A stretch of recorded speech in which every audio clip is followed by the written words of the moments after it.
जी उठे प्रभु यीशु मसीह के नाम से आप सबको मेरा प्रेम भरा सलाम।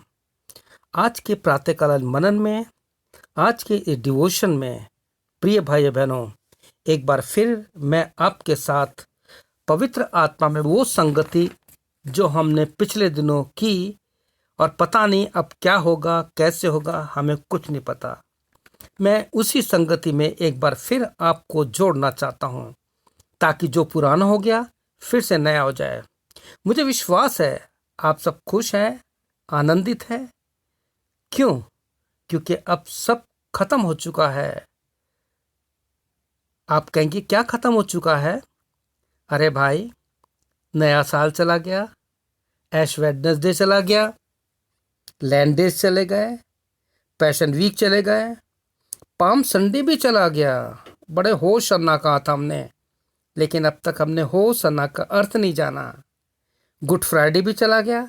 गुड फ्राइडे, शुभ शुक्रवार, पता नहीं अभी भी जीवन में शुभ है या नहीं है। The day of resurrection of Jesus Christ, प्रभु यीशु मसीह का पुनरुत्थान भी चला गया। अब क्या है? सवाल ही उठता है। प्रिय भाई बहनों, मैं फिर से आपको बहुत पीछे ले जाना चाहता हूँ, और चाहता हूँ कि नए साल से लेके प्रभु यीशु के पुनरुत्थान तक जो आप में गर्मी थी, जो आप में उत्साह था, क्या अब है? वही जो पहले था, वही पुराने दिनचर्या, वही पुराना टाइम टेबल, उठना, खाना, पीना, अपने कामकाज में लग जाना। और अगर ज़्यादा कोई कुछ कह देता है तो उसके साथ आप जानते हो क्या क्या होता है। जैसे पहले थे अब भी वही है। तो प्रिय भाई बहनों, मैं आपसे ये पूछना चाहता हूँ कि इन नए साल से लेकर के प्रभु के जी उठने तक आपने इतने दिनों को ऑब्जर्व किया है, आपने मनाया है। आप अलग अलग मीटिंग में जाते थे। कुछ लोग तो साल में एक ही बार प्रचार करते हैं, उन्होंने बहुत तैयारी की होगी। लेकिन सवाल उठता है, अब क्या कर रहे हैं? हमारे जीवन में नया क्या है? तो प्रिय भाई बहनों, इसके लिए मैं आपके साथ पवित्र शास्त्र बाइबल से एक वचन पढ़ना चाहूँगा, जो आपको दूसरा कुरिन्थियों उसका 5 अध्याय उसका 17 वचन में मिलेगा। ये वचन आज सब लोग जानते हैं, अच्छे से जानते हैं।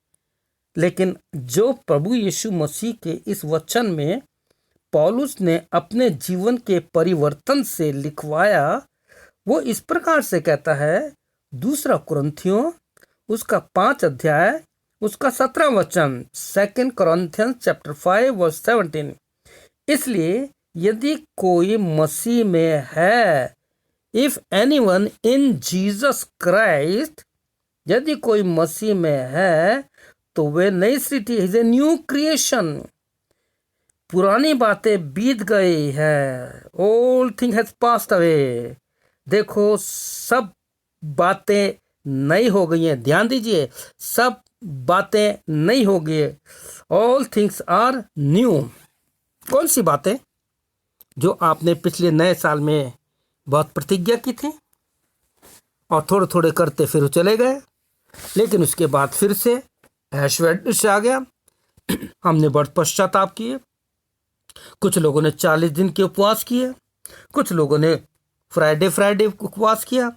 लेकिन प्रिय भाइयों बहनों, मैं चाहता हूं कि इन दोनों के बाद आपके और हमारे जीवन में नयापन क्या है? क्या लोग हमें देख करके कह सकते हैं कि ये तो नए लोग हैं, नए बदले हुए जीवन हैं? जैसे प्रेरितों के काम में आप सब जानते हैं, बाइबल के बहुत अच्छे ज्ञाता हैं आप लोग। प्रभु यीशु मसीह के चेले अंताकिया में सबसे पहले मसीह कहलाए।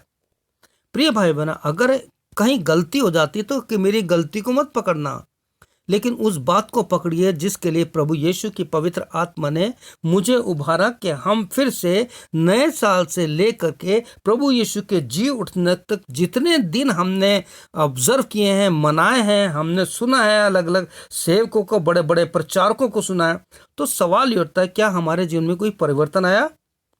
क्या यीशु वचन के अनुसार जीवन में नयापन लाया या नहीं?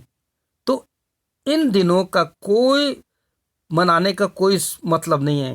ये जो आपने नए साल से लेकर के और प्रभु के जी उठने तक मना है, अभी वही पुरानी बातें हमारे जीवन में, मतभेद, परिवारों में झगड़े, अपने फ्रेंड्स के साथ दूरी, चर्च में कलीसियाओं में हमारे जितने लोग आते हैं उनके साथ मन मिटाओ, बोलचाल बंद है, पास्टर के प्रति दुश्मनी, पास्टर की बुराई करना, अगर अभी भी वही चीज़ है तो कोई मतलब नहीं है इन दिनों को मनाने का। तो जानते हो, फिर हमारी गिनती उन्हीं के साथ होगी जैसे अन्य जाति लोग अपने दिनों को मनाते हैं एक रीति रिवाज के अनुसार। अगर आप रीति रिवाज के अनुसार इन सारे दिनों को मनाते हैं और हमारे जीवन में अगर कोई परिवर्तन नहीं आता, यीशु हमारे जीवन में नहीं दिखाई देता है, हमारे कार्यों में, हमारी बोली में, परमेश्वर के वचन, पवित्र शास्त्र बाइबल पढ़ेंगे तो वहां लिखा है कोई बोले तो ऐसा जैसा परमेश्वर का वचन। तो सवाल ये उठता है, हमारे मुंह से निकलने वाली बातें कैसी हैं, शब्द कैसे हैं? प्रिय भाई बहनों, परमेश्वर के वचन में पौलुस ने अपने जीवन का वो प्रकट रूप रखा है कि वो क्या था, अब क्या हो गया। प्रिय भाई बहनों, उसी शब्द को मैं बोलना चाहता हूं, हम क्या थे अब क्या हैं। इस बात पर हमें विचार करना है। परमेश्वर के वचन को जब हम पढ़ते हैं तो आपके जीवन में परमेश्वर ने और दिया है, प्रति भोर उसका अनुग्रह नया होता जाता है। वो आपको एक नया दिन दे रहा है कि आप और हम अपने प्रभु यीशु के साथ नए जीवन में, नए दिन में जो हमने सीखा है पिछले दिनों, उसके अनुसार अपने जीवन को चलाने वाले बन सकें, क्योंकि समय बहुत कम रह गया है। आप जानते हैं पूरा संसार किस दौर से गुजर रहा है। हर शख्स परेशान दिखाई देता है, पूछो तो कोई जवाब नहीं मिलता है, जो जवाब मिलता भी है तो बस एक गहरी सांस लेकर के लोग ये कहते हैं, हम क्या करें, दिन बुरे हैं, समय खराब आ गया है। प्रिय भाइयों बहनों, इसमें कोई नई बात नहीं है। ये तो प्रभु यीशु मसीह ने अपने मत्ती 24 अध्याय में, मरकुस 13 अध्याय में सब कुछ लिखा है कि क्या क्या होगा। और उन सारी बातों को पढ़ने के बाद और नए साल से लेकर के प्रभु के पुनरुत्थान तक इन दिनों को बनाने के साथ अगर हमारे जीवन में कोई परिवर्तन नहीं है तो जो आज संसार का हाल हो रहा है, हो सकता है हमारा भी हो। प्रियो, आज पूरी दुनिया मौत और दुख के साए में सिमट कर रह गई है, सब घर में बंद हो गए हैं।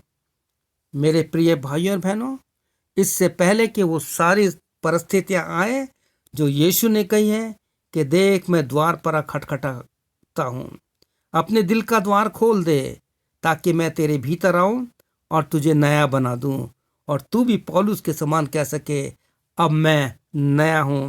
देखो, परमेश्वर ने मुझे मेरे पापों से आजाद किया है। फिर से एक बार मैं प्रभु यीशु मसीह का इस डिवोशन के लिए, मनन के लिए, प्रातःकाल मनन के लिए कि मैं फिर से आपको जगाना चाहता हूं पवित्र आत्मा के द्वारा कि जनवरी 1 से लेकर आज तक, प्रभु के पुनरुत्थान के दिन से लेकर आज तक, क्या आपके जीवन में कोई परिवर्तन है, नयापन है? जैसे पौलुस कहता है, तो जो मसीह यीशु मसीह में है वो नई सृष्टि है, देखो पुरानी बातें बीत गई, सब नई हो गई है। हमारे जीवन में नयापन चाहता है। प्रभु यीशु आपको आशीष दे। आइए हम प्रार्थना करते हैं। प्रभु यीशु, मेरे सारे बहन भाइयों को तेरे हाथों में सौंपता हूँ और ये प्रार्थना करता हूँ कि प्रभु आप हमें नया बनाइए, नई क्रिएशन बनाइए, नई सृष्टि बनाइए, ताकि जो आदम में हमने वो स्वरूप और समानता जो आत्मिक थी खो दी थी, तूने नए साल से लेके पुनरुत्थान तक हमें जगाया है कि फिर से हम जाग जाएं, ताकि जब इस दुनिया का नाश हो, क्योंकि हम अंतिम दिनों में रह रहे हैं। तेरा दास पौलुस कहता है, redeeming the time, the days are evil, समय को बहुमूल्य समझो क्योंकि दिन बुरे हैं। अगर अब भी हमारे जीवन में वही पुराने जीवन की बातें चल रही हैं तो प्रिय भाइयों, प्रभु का वचन कहता है, सावधान, जाग जाओ क्योंकि दिन बुरे हैं। प्रभु यीशु आपको आशीष दे। May God bless you. प्रभु इस प्रार्थना के द्वारा, वचन के द्वारा आपकी सहायता करे। आमीन और फिर आमीन। मे गॉड ब्लेस यू।